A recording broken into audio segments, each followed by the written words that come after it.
morning to all of you. Welcome to my YouTube channel Paramount English Study with Rajan sir. Here I have brought here new topic, new video for you. This is the topic actually very interesting. So let's see here what is the topic of the day. Hello viewers, good morning. Welcome to my YouTube channel Paramount English Study with Rajan sir. Here we shall study the Browning version, chapter number 6 from your Hornbill book. This lesson has been written by Terence Rattigan. First, introduction to the lesson. This is a one-act play. This short one-act play highlights the attitude of a teenage student towards his teacher. His comments are shocking because they are very close to reality. He imitates the voice of his teacher, Mr. Crocker Harris. He calls the man almost inhuman. He is mortally afraid of his teacher. His promotion depends on the whim or goodwill of his teacher. But he opens up when the other young teacher, science teacher, encourages him to do so. He hates the Greek play because he does not like the teacher's method of teaching. Mr. Crocker Harris seems to hate people who make an effort to like him. But according to this student, he is still not a sadist like one or two other teachers. He speaks about the poor Latin joke narrated by the teacher. The boy laughed out of common politeness without understanding the joke, but the teacher asks him to explain the joke to the class. Even Mrs. Crocker Harris is not quite happy with his nature. She creates an excuse to send Taplow away. The description of the teachers is damaging. It reflects upon the hopeless quality of some of the teachers. Now, complete summary. This one act play has only 4 characters. First, Frank. Frank कौन है? A young teacher of science. Second, Mr. Crocker Harris, an elderly middle-aged teacher. ये मध्यम उम्र के teacher हैं, अध्यापक. टैप्लो, ये student है, 16 years old. Mrs Crocker Harris, ये wife of Mr Crocker Harris की हैं, ये इन हर लेट 30s. अब ये जो सीन है वो स्कूल में सेट किया गया है. ये लास्ट डे है स्कूल का और टैप्लो जो स्टूडेंट है वो 16 year old का, तो वो वहाँ पर आया हुआ है एक्स्ट्रा होमवर्क के लिए, क्रॉकर हैरिस के लिए. तो उस पर हम लोग अब पूरी तरह से समरी को स्टडी करते हैं.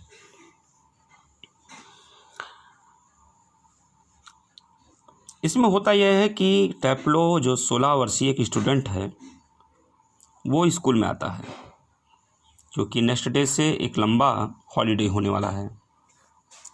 अब वो टैप्लो अपने शिक्षक के आदेश पर अतिरिक्त काम यानी कि एक्स्ट्रा वर्क जो है पूरा करने आया है. वे अभी 5वीं श्रेणी में हैं, 5th स्टैंडर्ड में. उसको अगली कक्षा में भेजा जाना है. सब कुछ क्रॉकर हैरिस की सनक पर निर्भर करता है और वह अभी तक स्कूल नहीं पहुंचे हैं.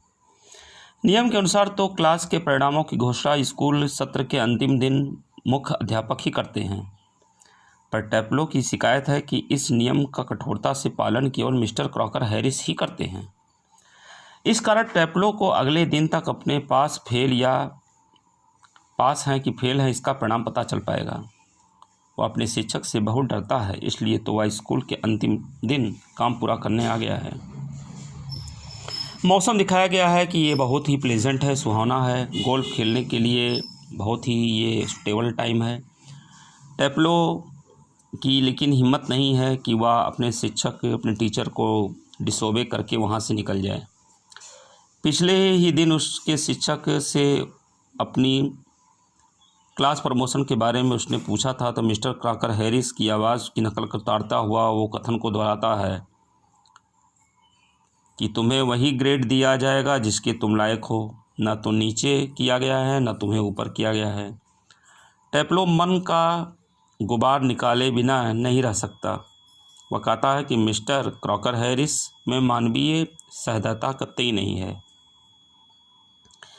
सहसा उसे अपनी धृष्टता का भी एहसास होता है। वह एक्सेप्ट करता है कि वह आवेश में ऐसा कहा गया। टेप्लो की अपनी एक कड़ी पसंद और नापसंद भी है। वह बेबाक भी है। वह विज्ञान पढ़ना चाहता है और वह इस विषय की ग्रीक नाटक जो होते हैं, ख़ासतौर से एगामेमनन से अधिक रोचक कहता है। वह इस यूनानी यानी कि जो ग्रीक आपका नाटक को कूड़ा समझता है, बक मानता है उसको, क्योंकि उसमें यूनानी भाषा के शब्दों की भरमार है और चूँकि उसे पढ़ाया भी ठीक ढंग से नहीं जाता। फ्रैंक विज्ञान शिक्षक है जो वह शिकायत करता है। जो मंद बुद्धि बालक विज्ञान पढ़ने का मन बना लेते हैं। टेप्लो को प्रोत्साहित करता है कि वह अपनी बात निर्भीक होकर कहे। मिस्टर क्रॉकर हैरिस ने कहा कि वे स्कूल 6:30 बजे वहाँ पहुँच जाएंगे। वह उन्हें आने में 10 मिनट की देर हो चुकी है। फ्रैंक टेप्लो को कहते हैं कि जाकर गोल्फ खेलाओ। टेप्लो ऐसा लेकिन हिम्मत नहीं कर सकता। वह अपने टीचर को नाराज़ नहीं कर सकता। यद्यपि क्रॉकर हैरिस किसी की पिटाई नहीं करते। फ्रैंक को क्रॉकर हैरिस से ईर्ष्या होती है कि किस प्रकार से वह बालकों पर इतना काबू पा लेते हैं। उन्हें हैरानी भी होती है कि छात्र मिस्टर क्रॉकर हैरिस से क्यों इतना भयभीत रहते हैं। टेप्लो के पास क्रॉकर हैरिस के बारे में कुछ ऐसी पॉजिटिव बातें प्रशंसा करने वाली तो नहीं हैं। वह कहता है कि क्रॉकर हैरिस ऐसे व्यक्ति नहीं जो दूसरों को कष्ट देकर अपना आनंद ले। इस दृष्टि से वे अन्य कई टीचर्स से श्रेष्ठ और डिफरेंट हैं, यानी कि उससे कहीं वो ग्रेट हैं और वो डिफरेंट भी हैं। पर वह उन अन्य टीचर्स का नाम भी नहीं बताता।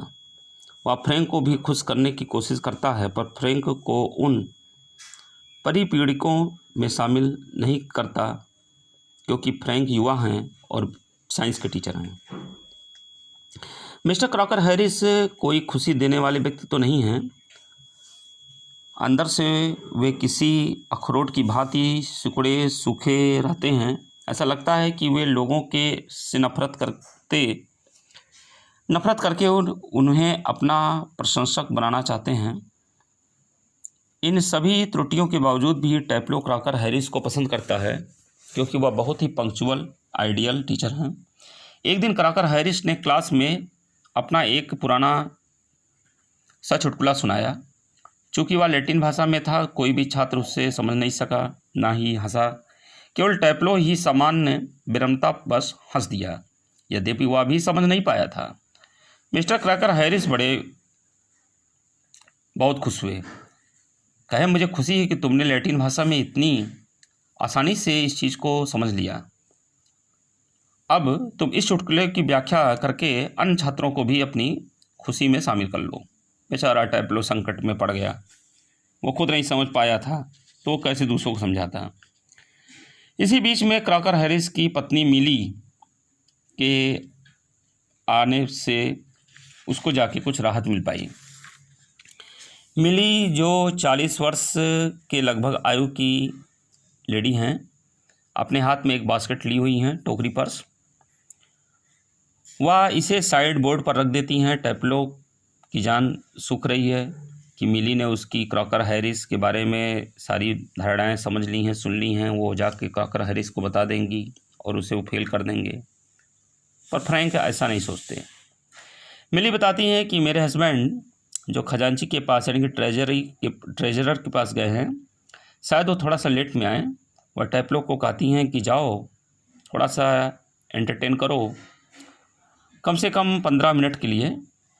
टेप्लो के भय को दूर करने के लिए वह उसे एक डॉक्टर की दवा की पर्ची थमा देती हैं ताकि वह जाकर दवाइयाँ ले आए, और वह यह भी आश्वासन देती हैं कि यदि मिस्टर क्रॉकर हैरिस नाराज़ होते हैं तो वो सारा दोष वो अपने ऊपर ले लेंगी। इस तरह से टेप्लो को बड़ा रिलैक्स फील होता है और इस तरह से in this way the complete summary of the lesson the browning version now is completed. Okay, thank you.